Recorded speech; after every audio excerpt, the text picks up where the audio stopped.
안녕하세요. 시니어 라이프 비즈니스를 연구하는 최학입니다. 이번 주 한 주간 있었던 주요 뉴스를 통해서 시니어 라이프 비즈니스 트렌드를 같이 생각해 보도록 하겠습니다. 첫 번째 뉴스는 6070 노후 자금 코인 한탕에 가세했다라는 기사입니다. 현재 60대 이상 노년층 중에요. 그 가상화폐에 투자하시는 분이 약 1.7% 정도, 전체 가상화폐 1.7%가 되고요. 전체 노인층 중에서는 약 한 1% 정도가 하는 것으로 추정되고 있습니다. 근데 이분들의 금액이 한 700만 원 정도를 예치금으로 맡기고 있는데요. 이러한 것에 대해서 이제 주의하는 내용들이 나오고 있습니다. 600만 원 코인 투자에 연 300% 이런 그 말에 속아서 그 많은 돈들이 그 손해를 보고 있다고 하고요. 특히 이제 가치 없는 코인들도 마구 찍어내고 있다고 하고, 비상식적인 수익률로 설명회로 고령층을 노린다, 또 다단계, 이런 식의 기사들이 많이 나타나고 있습니다. 그 고수익 투자 정보에 대해서 절대 제 발로 안 온다는 것은 아마 그 삶을 살아가신 분들을 많이 이해하는 것들입니다. 근데 이런 것에 대해서 혹할 수 있는 그런 상황이 만들어지고 있습니다. 최근에 5대 은행의 예적금의 한 달 새 12조가 이탈했는데요. 그 이유는 이제 다른 주식이나 코인에 대한 투자로 벼락부자가 됐다라는 그런 것에 의한 머니 무브라고 말씀드릴 수 있겠습니다. 실제로 그 주요 이유는요. 은행에다가 만약에 1억을 맡겼다 하더라도 그 금리가 너무 적기 때문에 실제로 그러한 것들에 대해서 어떠한 불안, 불만 이런 것들이 있는데요. 그럼 이런 것들이 이제 남 얘기를 들어보니까 코인 주식 시장에서 떼돈을 벌었다는 벼락부자 소문이 나타나는 겁니다. 그래서 돈을 넣기만 하다가는 뒤처질 수 있다라는 조급함에 뛰어든다라고 얘기하고 있습니다. 물론 그 가상화폐라는 것도요. 그 정확히 기술적으로는 블록체인이라고 해서 어떠한 그 기장하는 것을, 옛날에 이제 기장 한 장에다가 기장하는 것을 여러 사람이 동시에 다 알 수 있는 그러한 새로운 기술이고, 굉장히 믿을 수 있는 기술임에는 분명합니다. 그리고 최근에 주요 기관들, 특히 이제 외국계의 저명한 금융기관들도 어떠한 자산의 일부로서 금과 함께 그 비트코인, 그리고 또 두 번째는 이더리움 정도는 투자하고 있는 것으로 나타나고 있습니다. 그래서 이러한 우리가 알 수 있는 것에 대해서 약 자기 자산의 한 5에서 10% 미만으로 이렇게 그 긴 시간을 놓고 하는 것은 괜찮지만, 앞에 기사처럼 어떠한 고수익을 노린다든지 아니면 노후 자금까지 털어서 하는 것들은 상당히 위험하고요. 이런 것들에 대한 위험 수위가 점점 높아지는 것을 알 수 있습니다. 최근에 또 이런 기사가 있는데요.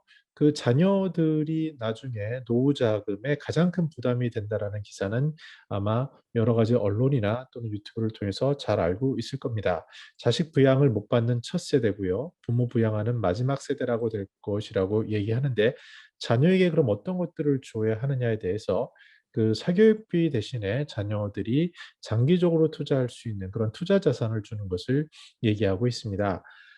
그렇습니다. 지금 이제 노후가 되면 아무래도 일자리를 끊기게 되고 근로소득이 좀 줄게 되죠. 그리고 기존에 모아놨던 돈으로 사셔야 되는데, 실제로 현실 세계에서 많은 전체 평균을 놓고 보면 월 약 120만 원 정도가 부족한 상황입니다. 그래서 나이가 들어서 국민연금을 받는 분들도 굉장히 현재는 적고요. 그리고 이제 정부의 그 공적 부조 이런 것들을 받아야 되는 상황에 처하게 됩니다. 그리고 특히 선진국이 될수록 나이가 많을수록 어떤 부분을 생각하셔야 하냐면, 그 투자라는 부분, 특히 이제 자산 운용, 현금 흐름에 대해서 고민을 하셔야 되는 그런 시기가 온다라고 말씀드릴 수 있겠습니다. 그래서 이런 것들에 대해서 우리가 점차 자산에 대한 학습, 투자에 대한 학습, 제대로 된 학습에 대한 것들이 중요해지는 시기라고 할 수 있고요. 특히 자녀에 대해서도 어떠한 돈을 띄워주거나 그래서 자녀가 자신들의 삶에 어떤 위험이 되는 그런 것보다는 이런 교육을 먼저 하는 것들에 대한 시사점을 주고 있습니다.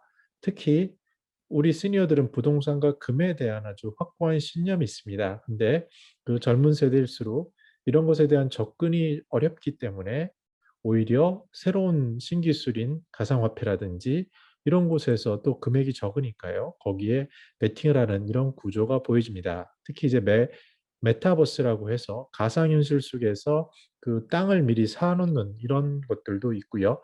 그런 것은 분명한 신트렌드라고 할 수 있겠습니다. 이런 것들에 대해서 우리가 그 중립적인 그리고 객관적인 시각으로 현 시대를 바라볼 필요가 있습니다. 뉴스 중에 청년들 2030이 왜 불만이 갔느냐에 대해서 부동산, 또 소득, 특히 일자리, 빚 이런 것들이 불만의 주요 이유라고 합니다. 시니어들하고 비교를 해보면요.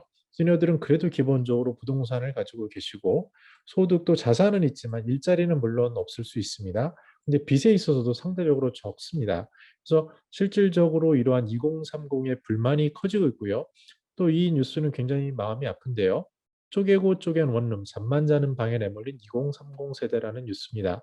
주거 난민 얘기를 합니다. 그래서 혼자 사는데 이 청년들의 비용이 만만치 않은 겁니다. 그래서 주거비로 약 한 30%를 쓴다라고 하는데 이것은 소득의 30%를 쓰는 것은 너무나도 큰 부담이라고 할 수 있겠습니다. 주거비 과부담이라고 하죠. 이런 것들에 대해서 정치권은 물론 시니어들도 미리미리 어떠한 해법을 찾아야 될 필요가 있습니다. 그래서 외국의 경우에는 시니어가 이제 혼자 살아서 남는 방을 어떤 청년들과 같이 쉐어하는 그런 식의 모델이 등장하고 있습니다. 앞으로 이런 기사를 통해서 볼 수 있는 것은 시니어와 청년 시대의 갈등, 그러니까 세대 갈등이라는 것이 크게 대두될 수 있습니다. 미국의 경우에도 약 10년 전에 이러한 것들이 큰 이슈로 대두가 됐고요.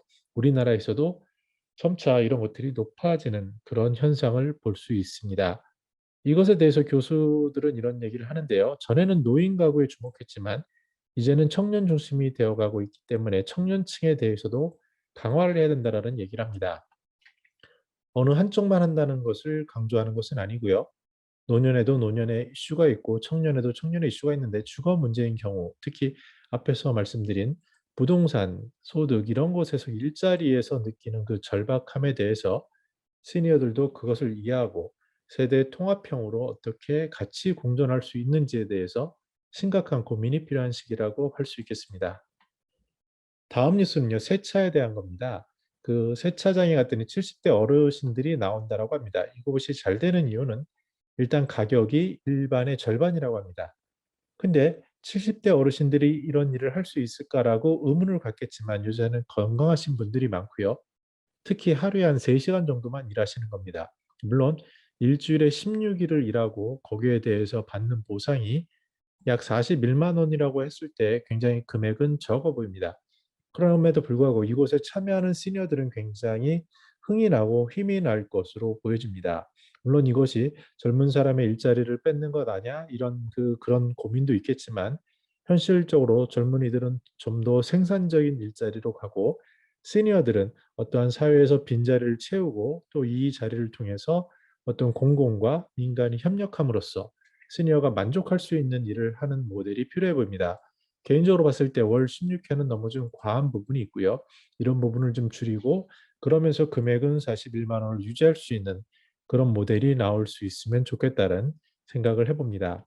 일본의 사례인데요. 일본에는 이제 이런 시기가 있었죠. 그 시니어들이 젊은 사람들이 일자리를 못 구하던 시기가 지나서 생산 인구가 감소하고 시니어가 늘어나면서 요새 젊은이들은 일자리가 실은 늘고 있습니다. 제가 아는 지인도 일본에서 약 10년 넘게 사는데 이 과정을 거치면서 최근에는 일자리를 젊은 사람들을 못 구해서 그런 어려움이 있다고 하는데 이런 것이 기사로 나타난 것이 있습니다. 60세 이상만 고용한다.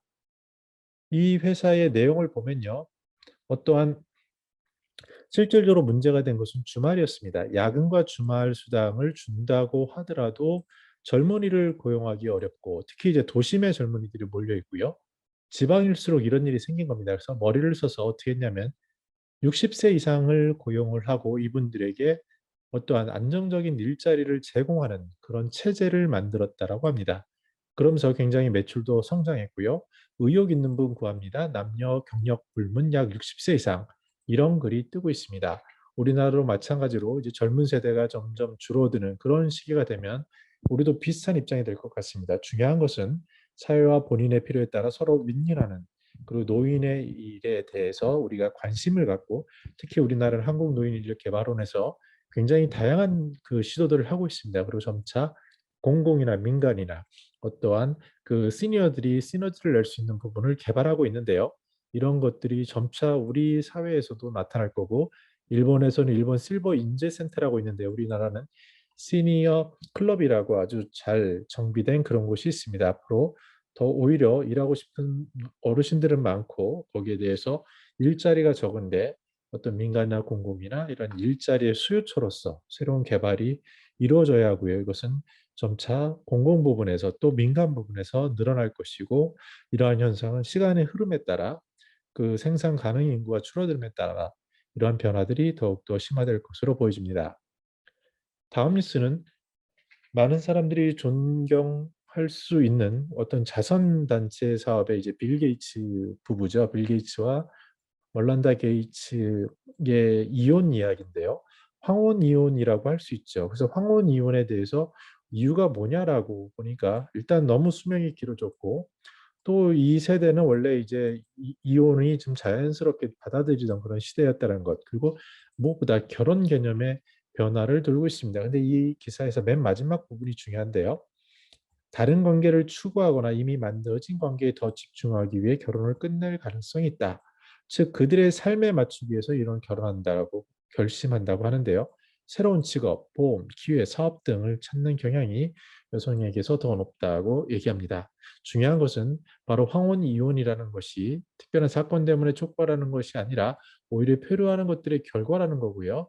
그 이렇게 그 사람들이 생각이 바뀌는 겁니다. 예전에는 뭐 이제 결혼하면 끝이지 내가 뭐 이 나이에 뭘 하겠어라고 하겠지만 그렇지 않고 하루하루가 설레고 하루하루를 새롭게 계획하고 그런 입장에서는 또 다른 기회를 찾아서 또 새로운 기회를 찾아서 도전하는 이런 것들이 생겨나고 있습니다. 그래서 우리가 이 부분도 그냥 뭐 남의 나라 얘기하라고 놓칠 게 아니라 정말 시니어들이 삶에 대해서 더 애착을 가지게 되고 또 새로운 도전을 하고 싶으면 이런 변화들도 우리에게 있어서 흔한 일이 아니 아주 뭐 어려운 일이 아니라 좀 쉽게 볼 수 있는 일이 아닐까라는 우려 이런 것들도 등장하고 있습니다. 따라서 더욱더 각자의 역할을 존중하면서 남과 여가 스스로의 노년의 삶을 살아가는 서로 인정하는 그런 삶들이 필요해 보입니다.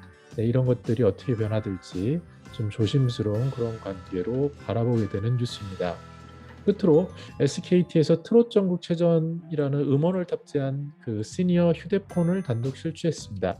예전에도 이런 현상들이 많이 있었죠. 우리 폰은 실버 전용이야. 그래서 글자의 크기를 크게 한다거나 또 어떤 특별한 기능을 넣거나 했습니다. 이것도 마찬가지입니다. 그 핸드폰이지만 포인트가 되는 것은 어르신들이 워낙에 트롯을 좋아하시고요. 특히 이제 저희 부모님만 하더라도 이번 코로나를 이겨낼 수 있었던 큰 원동력에는 트로트가 있었기 때문이다라고 할 수 있고 우리는 이제 공원 이런 데 보시면 시니어들이 이 트로트 열풍 속에 빠져서 음악을 즐기시는 그런 것들을 볼 수 있습니다.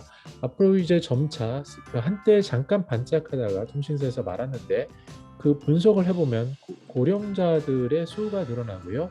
이분들이 브랜드 충성도라든지 또 이분들의 그 스마트폰 활용도가 높아지게 됩니다. 그래서 실제로 1인당 쓸 수 있는 비용도 최저에서 조금씩 높아질 확률이 높아지고요.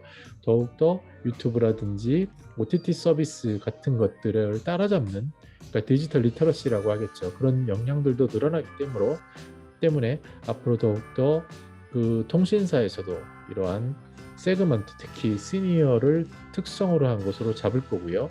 거기서는 주로 킬러 컨텐츠가 되는 시니어들이 중시할 수 있는 게 바로 이러한 트로트라든지 카톡이라든지 사진이라든지 아니면 유튜브라든지 이런 것들이 될 것으로 보여집니다. 네, 오늘도 이렇게 여러 가지 뉴스를 봤습니다. 매주 이렇게 시니어들의 삶에 대해서 뉴스를 통해서 보는 것은 이 시대가 어떻게 흐르고 있고 또 앞으로 어떤 방향으로 갈 수 있는지를 잘 보여주는 것이라고 할 수 있겠습니다. 저는 더 나은 시니어 삶 공동체를 연구합니다. 감사합니다.